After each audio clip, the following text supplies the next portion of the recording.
السلام عليكم ورحمة الله والصلاة والسلام على رسول الله. مرحبا بكم في عالم سامي هبة. كنتمنى تكونوا بخير وعلى خير وانتم كتشوفوا هاد لا فيديو. نهار جديد، فيديو جديد، طلبية جديدة ان شاء الله. غادي نشارك معكم اليوم واحد البريوات مالحين كيجيبوا واحد الحشوه اللي رائعه وزوينه بزاف ولذيذه خطيره في المذاق.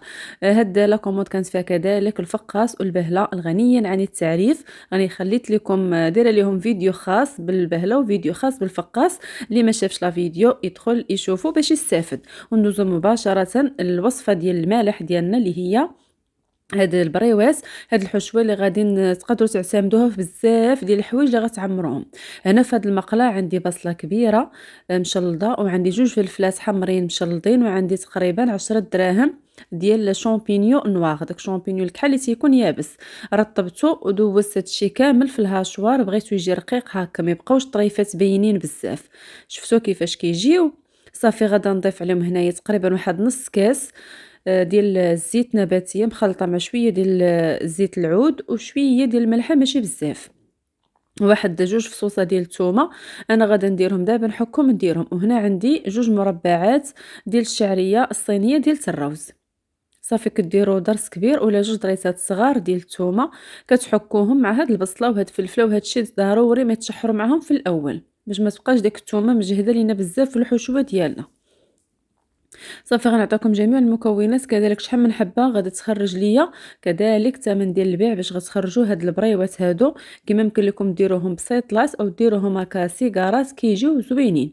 غنغطي على هاد البصيله وهاد الشي ديالي حتى يتشحر مزيان مزيان. غادي تطلقوا لكم الماء، غتخليهم حتى يتشحروا لكم مزيان وينشفوا ويتعلقوا مع بعضياتهم. عادش غادا نضيف عليهم هنايا عندي 300 غرام ديال الدجاج، اولا خذوا 250 غرام ديال الصدر ديال الدجاج. هذا قطعته في الهاشوار ماشي كفته.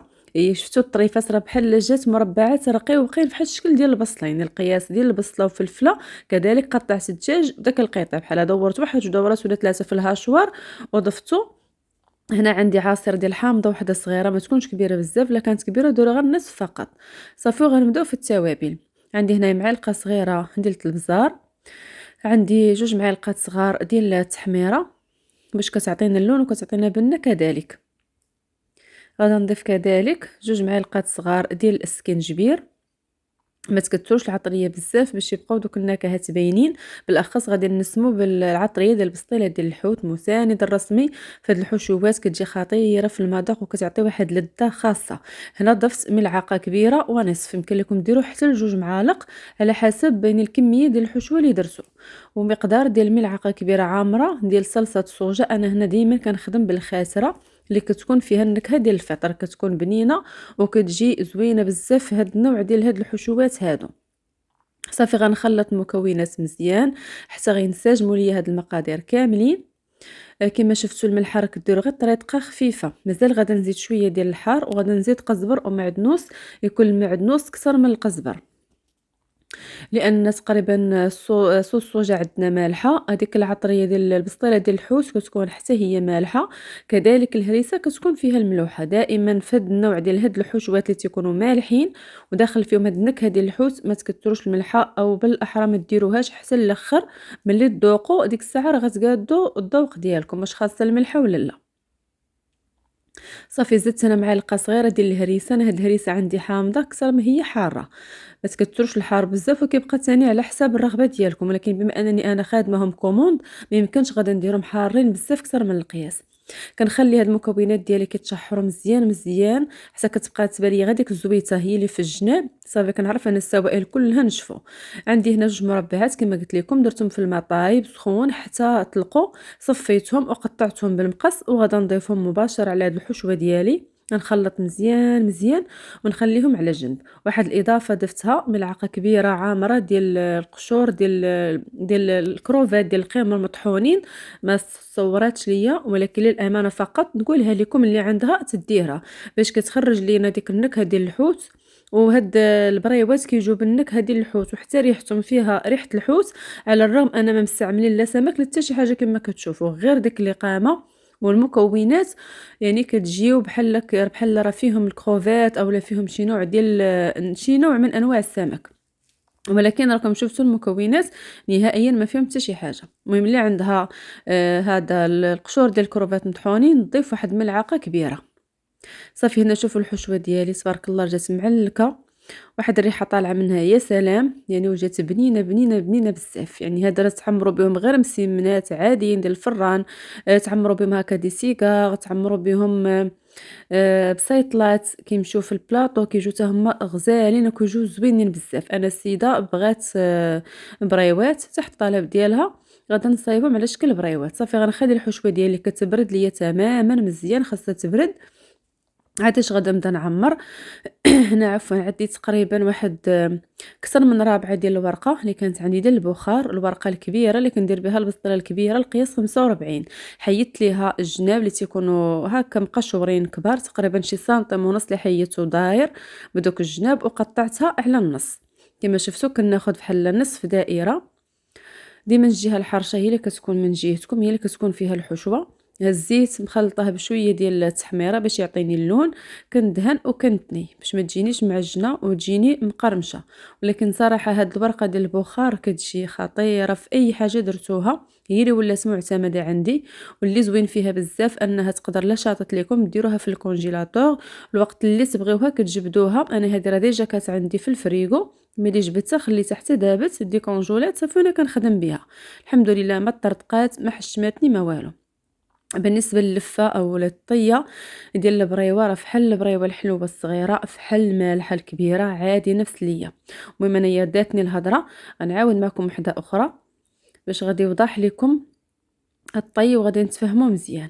انا هنا ما كنلصق لا ببيض لا بالطحين لا بوالو، لانني ما غاداش نقليهم. الا كنتو نتوما باغيين تقليهم ضروري ما تلصقوهم بالطحين مخلط بالماء بحال الشكل ديال البريوات الحلوين ديال اللوز.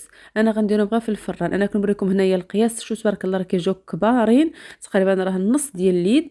صراحه ما عبرتش انايا الحشوه، انا دائما ما كنعبرش الحشوه، كندير غير عيني ميزاني بحال الورقه هي اللي كتعطيني القياس اللي انا غادا نخدم به.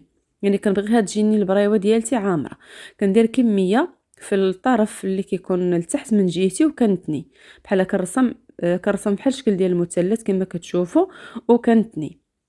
في هاد الاثناء ملي كنتني كنقاد القنات، يعني اي قنيات كيبان ليا خاوي خاصو الحشوه كنزيد فيه، وفي حاله لبنت ليا عامره بزاف اكثر من القياس راني تنقص منها. يعني راه نتوما عينكم ميزانكم، دائما يدكم على القنيتات وانتوما ملي كطويو باش يجو دوك القنيتات يجو كيفاش غنقولوا بحال يجو حادين، يجو الاطراف حاده، يعني يجي مثلث مقاد ما يكونش محلول من القنيتات. انا غنعاود معكم وحده اخرى يمكن من شي زاويه اخرى، ما بقيتش عاقله صراحه، لان الفيديو راني درته من يمتى وما كنلقاش الوقت نهائيا باش غادي ندير لكم المونتاج، صراحه ما تيكونش الوقت. المهم هنايا كنتنيو لانني هنا الورقه عندي رقيقه دلت البخار. في حاله الا كانت عندكم الورقه حسيتوا بها غليظه شويه، قطعوا الورقه ديالكم على شكل مستطيلات يكونوا بالسمك ديال 4 تقريبا، غتجي فيهم واحد 6 ولا 7 سنتيم في العرض، والطول ديالهم راه غيكون بالطول ديال الورقه. ضروري ما تحيدوا الجناب حقاش يكونوا قاصحين كيخسروا لينا الطيه. صافي كنستمر على هاد الطريقه هذه. ملي كيشيط هكا شي قنيت كبير راني كنخشيه تما الفوق، كان شي طريف بان ليا غير صغير كنقادو بالمقص وتنحطو.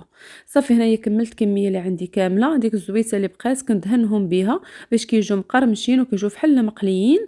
واخا كيطيبوا كيبردوا كيبقاو محافظين على القرمشه ديالهم. بالنسبه للكميه اللي خرجت ليا تقريبا 16 او 17 حبه اللي خرجت ليا. بالنسبه للثمن ديال البيع خرجتهم ب10 ديال الدراهم الحبه. غادي نديرهم في الفران يكون ديجا سخون مزيان. ضروري هاد الشيء ديال اللي كيكون هكا معمر بالورقه ضروري كيبغي الفران يكون سخون. ملي كندخلهم الفران كنخليهم تقريبا واحد 5 ديال الدقائق حتى ل10 ديال الدقائق. صافي وكنقص الفران ديالي على الحد بحال الشكل اللي غطيبوا مثلا صابلي او غطيبوا غريبه حتى كيذهبوا وكيجوا على هاد الشكل هذا. ما كنهبطهمش انا لتحت نهائيا، هاد اللوين الذهبي راه كياخذوه هما الفوق في الفران. صافي كيجوا زوينين. انا راه خليتهم حتى بردوا غير دافين شويه. صافي عاد اش غادا نزينهم ونجمعهم للسيده قبل ما تجي ليهم. تبارك الله البريوه كتبقى مقاده وكيبقاو شادين الفورمه ديالهم، ما كيعواجوا ما كيتخسروا ما والو. بالنسبه للتزيين غنزينهم بشويه ديال الفرماج ديال الساندويتش درتو على شكل وريدات، وشويه ديال الفرماج حمر محكوك. نتوما التزيين كيبقى على حسب الرغبه ديالكم وعلى حسب داكشي اللي عندكم، ولكن اي حاجه ملي هاكا تنزينوها وتنقادوها كتعطيها واحد الجماليه واحد القيمه اكثر. هنايا داك البافو كنديرو هاكا في الوسط ديال هاد الوريدات باش يعطيهم واحد المنظر زوين. صافي غادا نقادهم نخليهم حتى يدفاو مزيان. دائما هاد المملحات اللي كيكونوا بالورقه ما تجمعوهمش وهما سخان، لانهم تترجع ليهم ديك السخونيه وديك الورقه كتنتل كتولي رطبه، كتجي لاويه، كتجي خايبه في العضه ديالها. يعني على الاقل خليهم برا حتى كيتقرمشوا، واخا كيبردوا كتبقى الورقه محافظه على القرمشه ديالها. صافي أنا هنا كنقاد فيهم السيده في الكرتونه. البهله والفقاس كنت مصايباهم ديجا بالنهار قبل، حتى هما قاديتهم ليها في البواطه ديالها. كانت هذه الطلبيه ديال اليوم. نتمنى الفيديو ينال الاعجاب ديالكم، يكون خفيف ظريف على قلوبكم، ونكون دائما عند حسن ظن ديالكم. اي استفسار من الاخوات اللي عندهم نفس الدومين ديالي وكيخدموا هذا الشيء، اي استفسار خلوا لي اي سؤال في اي فيديو كتصادفوه، مرحبا والف مرحبا. ونتمنى نكون دائما مفيده لكم. في امان الله، والسلام عليكم ورحمه الله.